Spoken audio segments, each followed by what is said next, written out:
Hello students. इस video में हम लोग क्लास 9 का जो one of the last chapter है डेमोक्रेटिक राइट्स सिविक्स का, इसको कवर अप करने वाले हैं। इस चैप्टर में अगर आप आते हैं तो आपको 3 स्टोरीज पढ़ना है जिसका हेडिंग है नॉन ह्यूमन राइट्स, ऐसे कुछ है, नॉन 3 नॉन राइट स्टोरीज।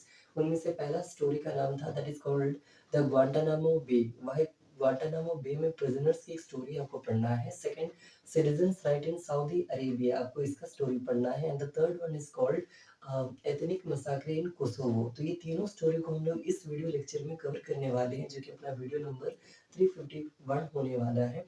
और ये अपना सेकंड वीडियो रहेगा जिसमें हम फेस टू फेस ये बात करके पढ़ाने वाले हैं। अगर आपको इस तरह का कंटेंट पसंद आए तो ज़रा बताइएगा ज़रूर कमेंट सेक्शन में, हम लोग और लाना पसंद करेंगे।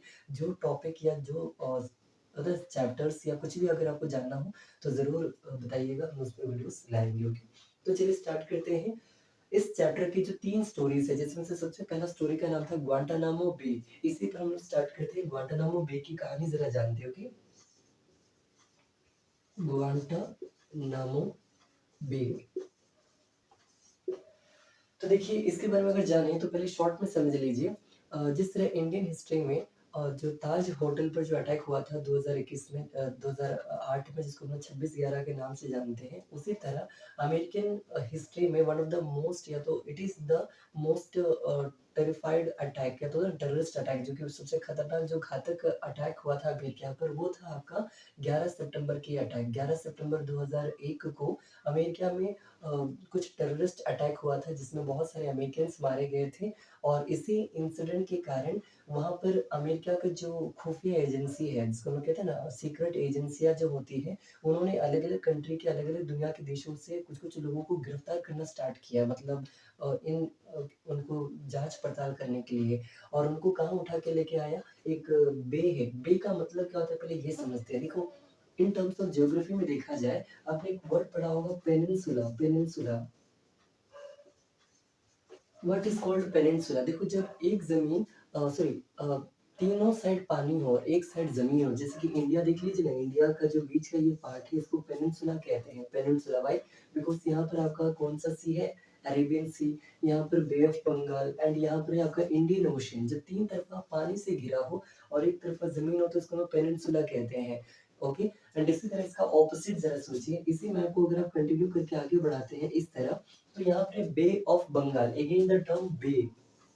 बे का मतलब होता है जब एक तरफा पानी हो, it is called Bay of Bengal. Bay, एक तरफ पानी है और तीनों साइड, इस साइड, इस साइड और इस साइड, इधर जमीन है। यहाँ पर म्यांमार है, यहाँ पर बांग्लादेश है, और यहाँ पर आपका इंडियन साइड है। जब तीनों तरफा जमीन हो और एक तरफा पानी हो, मतलब it is opposite to peninsula. बस इस तरह याद रख लीजिए। तो ग्वांटानामो बे बेसिकली क्या है? North America and south America, जो दो कॉन्टिनेंट है, दोनों कॉन्टिनेंट के बीच में अगर आप देखते हैं north America and south America, दोनों के बीच में यहाँ पर एक सी है जिसको हम लोग कहते हैं कैरेबियन सी। इसी कैरेबियन सी में बहुत सारे छोटे छोटे कंट्रीज है, आइलैंड कंट्रीज, जिनमें से एक सबसे फेमस कंट्री का नाम बताना पसंद करेंगे, क्यूबा। ये क्यूबा नाम का प्लेस है। और इसी क्यूबा नाम का जो कंट्री है, उसके, जिसका कैपिटल हवाना है, पहले ये भी सुन लीजिए, क्यूबा का कैपिटल हवाना नाम का प्लेस है, हवाना। और इसी क्यूबा का जो, मान लीजिए अगर सपोज दैट ये आपका क्यूबा है, सपोज दैट ये क्यूबा है, तो क्यूबा का कैपिटल यहाँ पर है, लेकिन एक प्लेस है ग्वांटानामो बे जो कि यहाँ पर पड़ता है। एक्चुअली यहाँ पर इस तरह देखिए, ये है इसका स्ट्रक्चर, हम स्ट्रक्चर आपको बना के बता रहे हैं। ये पार्ट है। इस पार्ट को जरा अगर आप ध्यान से देखेंगे तो यहाँ भी जमीन, यहाँ भी जमीन और यहाँ भी जमीन, और बीच में एक आइलैंड पार्ट है। That place is known as Guantanamo Bay. यहीं पर अमेरिका का एक जेल हुआ करता था जहाँ पर 600 कैदियों को, 600 प्रिजनर्स को अमेरिकन ने पकड़ा था। और यहाँ पर उनको उनसे टॉर्चर किया जाता था, 3rd डिग्री टॉर्चर, कि तुम्हारा क्या साजिश है, इसमें क्या हाथ है, ये है जो है, वगैरह वगैरह। एंड फाइनली एक इंटरनेशनल ऑर्गेनाइजेशन है जो कि ह्यूमन राइट्स के लिए लड़ता है। उस इंटरनेशनल ऑर्गेनाइजेशन का नाम है एमनेस्टी इंटरनेशनल, जो आपके बुक में आपको पढ़ना है। ये आपके ग्लोसरी वाला जो टर्म्स आता है वहां भी आपको ये दिया गया, तो ये नाम जरा देखिएगा, एमनेस्टी इंटरनेशनल।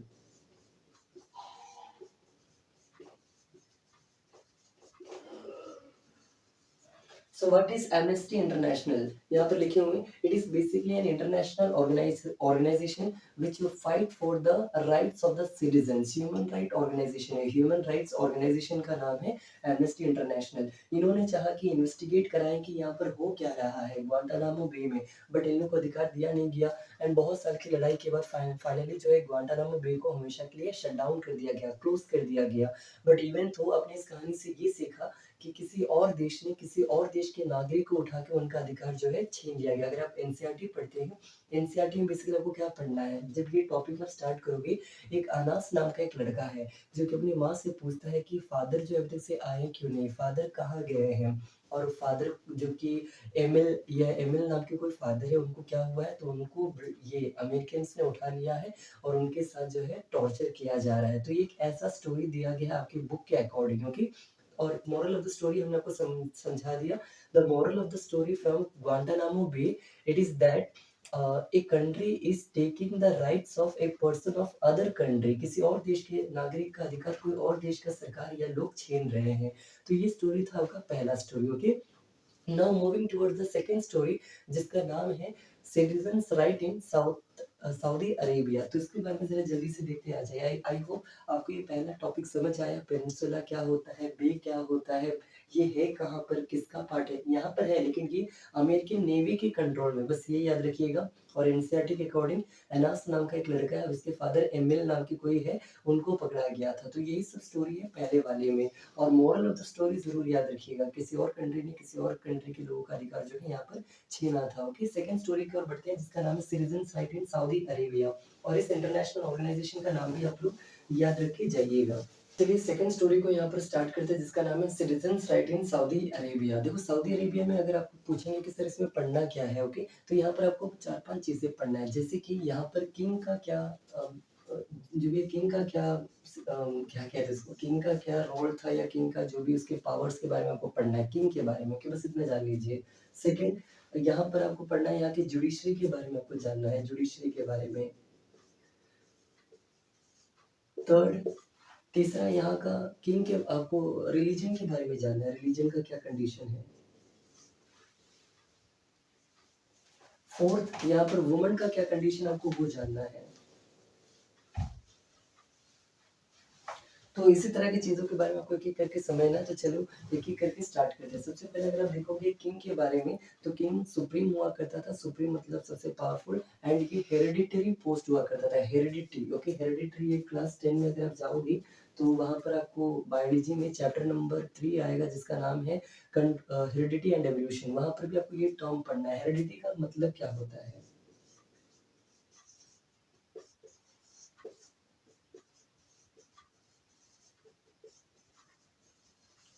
तो ये दोनों टर्म्स को यूज किया जाता है, या तो हेरिडिटी या तो हेरिडिटरी कहा जाता है। बेसिकली फादर, उनका फिर बेटा, उनका बेटा, उनका बेटा, इसको कहते हैं, इसको डायनेस्टिक सक्सेशन कहा जाता है, या तो इसको हेरिडिटी कहा जाता है।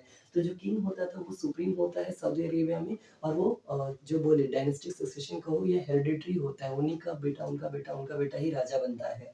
जुडिशरी की बात किया जाए, तो यहाँ पर जजेस अपना फैसला ले सकते हैं, बट उस फैसले को भी चेंज कौन कर सकता है, वहाँ का जो किंग होता है वो उन फैसले को चेंज कर सकता है। मतलब the decision can be changed by the king. तो इतना पावर है वहाँ के किंग के पास, एब्सोल्यूट पावर। आपने फ्रेंच रेवोल्यूशन में पढ़ा था एब्सोल्यूटिज्म के बारे में, द मोनार्की, है ना, याद है, द लुई 16। यहाँ भी मोनार्की सिस्टम चलता है, बस आप इतना समझ लीजिए। थर्ड है रिलीजन के बारे में, अगर आप देखते हैं, अरे और एक और बात, जज को अपॉइंट भी कौन करता है, आपका किंग ही अपॉइंट करता है। रिलीजन के बारे में जाना जाए तो दो बात समझ लीजिए, जो it is an Islamic country, तो यहाँ पर जो मुसलमान लोग होंगे वो पब्लिकली पूजा पाठ मतलब उनका जो रहेगा नमाज वमाज पढ़ सकते हैं। But a non Islamic person, suppose that he may be belongs to Hinduism, he may be belongs to Christianism और any other religion, Jain, Buddhism, Sikh, कोई भी रिलीजन का हो सकता है, वो वहाँ पर पब्लिकली अपना पूजा पाठ नहीं कर सकता। बस एक इस्लामिक पीपल्स ही वहाँ पर कर सकता है, मतलब पब्लिक जो भी है ये नहीं कर सकता, पब्लिकली वो पूजा पाठ नहीं कर सकता, ओके। देन वुमेन, वुमेन के बारे में अगर आप यहाँ पर पढ़ेंगे, तो आपने एक चैप्टर पढ़ा था what is democracy, why democracy, the first chapter of civics in class 9। वहाँ पर आपने पढ़ा था in Saudi Arabia womens have no voting right till 2015, 2015 तक यहाँ पर वुमेन्स को वोटिंग राइट्स नहीं हुआ करता था। और वही चीज आप यहाँ पर भी जान रहे, womens have no voting rights. तो this are some of the stories from the second one, okay. और यहाँ पर केवल 4 नहीं, एक और था जो हम भूल गए थे, मतलब अभी याद आया, जिसका नाम है media, okay? The role of media. तो अगर आप पूछेंगे मीडिया का क्या हालत था, तो बेसिकली यहाँ पर एक रूल होता है, that is called censorship. Censorship मतलब मीडिया वही शो कर सकता है जो कि गवर्नमेंट वहाँ पर चाहेगी। मतलब गवर्नमेंट के खिलाफ, सरकार के खिलाफ, मतलब किंग के खिलाफ गवर्नमेंट ये मीडिया कुछ भी उल्टा-पुल्टा जो है नेगेटिव कमेंट्स वहाँ पर नहीं छाप सकती, नहीं रिलीज़ कर सकती। तो बस ये समझिएगा, अगर आप सऊदी अरेबिया पढ़ रहे हैं, आपको 5 चीज़ों के बारे में पढ़ना है। King, judiciary, religion, women and media. तो अगर आप ये 5 टॉपिक पढ़ लोगे तो यहाँ पर आपको क्या समझ आ जाएगा, the story of Saudi Arabia and the moral of the story. हम आपको यही बता रहे थे, जिस तरह पहले स्टोरी जिसका नाम है ग्वांटानामो बे, वहाँ पर आपने मोरल ऑफ द स्टोरी क्या पढ़ा कि किसी और देश ने किसी और देश की पीपल्स का राइट्स को छीना था। बट इस स्टोरी में आप पढ़ोगे कि उसी देश की गवर्नमेंट ने उसी देश के लोगों का अधिकार जो है छीना है। और यहाँ पर लेकिन डेमोक्रेटिक गवर्नमेंट नहीं है, ये कैसा गवर्नमेंट है? तो ये मोनार्की सिस्टम है, बस आपको ये याद रखना है, okay? So you have heard 2 stories and now the last story, okay? अब चलते हैं तीसरी स्टोरी की ओर, जिसका नाम है एथनिक मसाक्रे इन कोसोवो। कोसोवो में जो एथनिक मसाक्रे हुआ था उसके बारे में जरा जानते हो, ओके? इसको वहीं पे मिटा देते हैं और लास्ट में एक और बार आपको हम सबको समझा देंगे शॉर्ट में। So the third story, okay? Ethnic massacre हुआ था, इसके बारे में जानते हैं। तो सबसे पहले यही जान लेते हैं कि एथनिक क्या होता है, ओके? एथनिक का मतलब सेम होता है, या तो on the basis of what, किस तरह से सेम? तो देखो, या तो कल्चरली सेम हो, मतलब कल्चर के हिसाब से सेम हो, या लैंग्वेज बेसिस पर सेम हो, या नेशनैलिटी कि हम सब इंडियन हैं तो we are same ethnic, we belong to same ethnic group.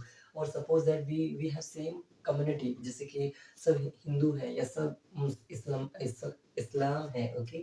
या कोई भी कम्युनिटी हो, तो इसको भी हम लोग कह सकते हैं कम्युनिटीज़ कहा जाता है, कम्युनलिज़्म कहा जाता है। या ideology, suppose that we all think we are Biharis, हम लोग का एक ही आइडियोलॉजी है। जब आइडियोलॉजी सेम हो, या कल्चर सेम हो, या कोई भी तरह से we are same, suppose that we are same in any way, then we are called ethnic groups, okay? तो एथनिक का मीनिंग आपको समझा दिए।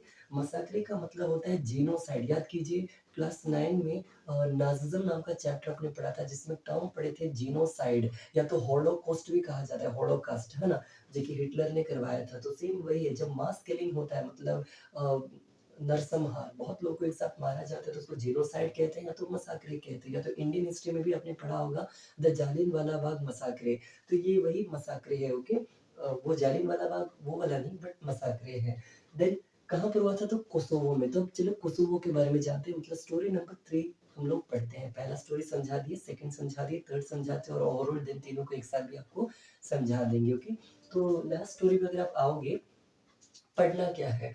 देखो, कोसोवो जो एक प्लेस है, it is a place of Serbia, okay? Serbia नाम का एक देश है। एक है साइबेरिया, साइबेरिया जो है वो रशिया का पार्ट है, साइबेरिया। हम कह रहे हैं सर्बिया। सर्बिया कहाँ है अगर आप पूछोगे, तो यूरोपियन कॉन्टिनेंट में अगर आप आते हो, यूरोप के कॉन्टिनेंट में, तो जर्मनी के नीचे आओगे तो ऑस्ट्रिया एंड हंगरी नाम का कंट्री है, ऑस्ट्रिया एंड हंगरी। और इस ऑस्ट्रिया एंड हंगरी के भी नीचे आओगे तो एक देश आता है, that is called the a, Bosnia. Bosnia नाम का देश है, और उसका पड़ोसी देश का नाम है, दैट इज़ कॉल्ड सर्बिया, जिसका पुराना नाम है यूगोस्लाविया। ज़रा एक मिनट समझिएगा, एक कंट्री है जिसका नाम है Serbia. It is formally known as, formally मतलब पुराना नाम, okay? It was formally known as Yugoslavia. और इस देश की राजधानी क्या है अगर आप पूछोगे, that is called the Belgrade. ये प्लेस बहुत ही इम्पोर्टेंट है, अगर आप कल जाके यूपीएससी बीपीएससी लेवल से पढ़ोगे, ये आपका ऑप्शनल पेपर गवर्नमेंट एग्जाम में यूपीएससी में पॉलिटिकल साइंस रहता है, political science and international relationship. वहाँ पर बेलग्राड के बारे में पढ़ना होता है। क्यों पढ़ना होता है अगर आप पूछेंगे, देखो, जब सेकेंड वर्ल्ड वॉर खत्म हुआ था तो दो कंट्री बचे थे, one is called the America, one is called the Russia, जिसको हम लोग टू बाइपोलर पावर्स कहते थे, या सुपर पावर्स कहते थे। कुछ कंट्री ऐसे थे जो ना कि नाटो का मतलब अमेरिका का साथ देना चाहते थे, न Russia, that is called USSR, उनके सपोर्ट में जाना चाहते थे। तो उस टाइम में एक नया ऑर्गेनाइजेशन बना जिसको हम लोग थर्ड वर्ल्ड कहते हैं, तीसरी दुनिया। और उस तीसरी दुनिया को हम लोग कहते हैं non alignment movement, non alignment movement. हम नॉन कॉपरेशन मूवमेंट नहीं कह रहे हैं, नॉन अलाइनमेंट मूवमेंट कह रहे हैं। एनएएम के नाम से फेमस है, नाम एनएएम। और उस नाम का जो मीटिंग हुआ था वो बेलग्राड में हुआ था, इसलिए द फर्स्ट समिट ऑफ नाम वाज हेल्ड इन बेलग्राड। तो ये एक इंपॉर्टेंट प्लेस है, बस इतना समझ लीजिए। और इसी सर्बिया के बेलग्राड के बारे में अब हम नहीं पढ़ रहे। मान लीजिए अगर आपका ये सर्बिया है, suppose that It is the capital called Belgrade, but we are going to study about the place known as Kosovo. Kosovo is a province. Province मतलब प्रांत होता है, एरिया, ओके, या तो रीजन कह लीजिए, प्रोविजन। कहाँ पर अगर आप पूछेंगे तो ये देखिए, ये इस मैप के डाउनवर्ड्स में आएंगे तो यहाँ पर पड़ता है। तो कोसोवो नाम का जो एरिया है वहां पर सबसे ज्यादा कौन से लोग रहते हैं, तो एक बात समझना, पूरे देश में, इस पूरे देश में जो सर्बिया नाम का देश है, यहाँ पर सबसे ज्यादा लोग सर्बियंस रहते हैं, सर्बियंस, जिसको आप सर्ब्स कहते हो, सर्ब्स। तो पूरे देश में सबसे ज्यादा तो सर्ब्स रहते हैं, बट जो कोसोवो नाम का प्लेस है यहाँ पर सबसे ज्यादा कौन रहता है, तो इसके पड़ोसी एक देश, यहाँ पर इसके एक पड़ोस में एक देश है जिसका नाम है अल्बेनिया। Albania, okay. इस अल्बेनिया के जो ग्रुप ऑफ पीपल्स है इस कोसोवो नाम के प्रांत में रहते हैं, कोसोवो में।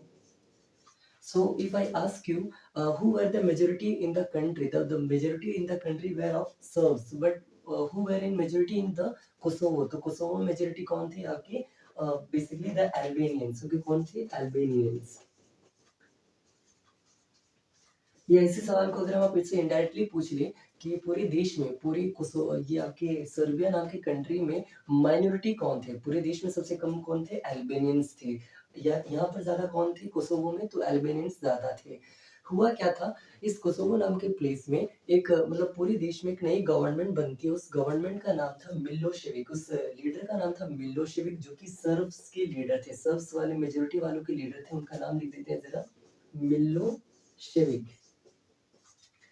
इस आदमी ने क्या करवाया, बेसिकली मास किलिंग करवाया, जो जो लोग यहाँ पर रहते थे कोसोवो में, अल्बेनियंस रहते थे, उस अल्बेनियंस फैमिली को मारा गया जान से। और यही स्टोरी आपको इस चैप्टर में पढ़ना है। बेसिकली यहाँ पर दो आदमी का नाम पढ़ोगे, एक का नाम है बैटिस्टा, बैटिस्टा, और एक का नाम है इज्जत। बेसिकली एक पति और पत्नी है, जिसमें से पति को है गोली मार दिया जाता है, और उसकी पत्नी की रिंग छीन लिया जाता है, और उस घर में आग लगा दिया जाता है। और केवल ये इनके साथ नहीं होता, जितने भी लोग जो कोसोवो में रहने वाले अल्बेनियंस हैं उन सबके साथ यही होता है।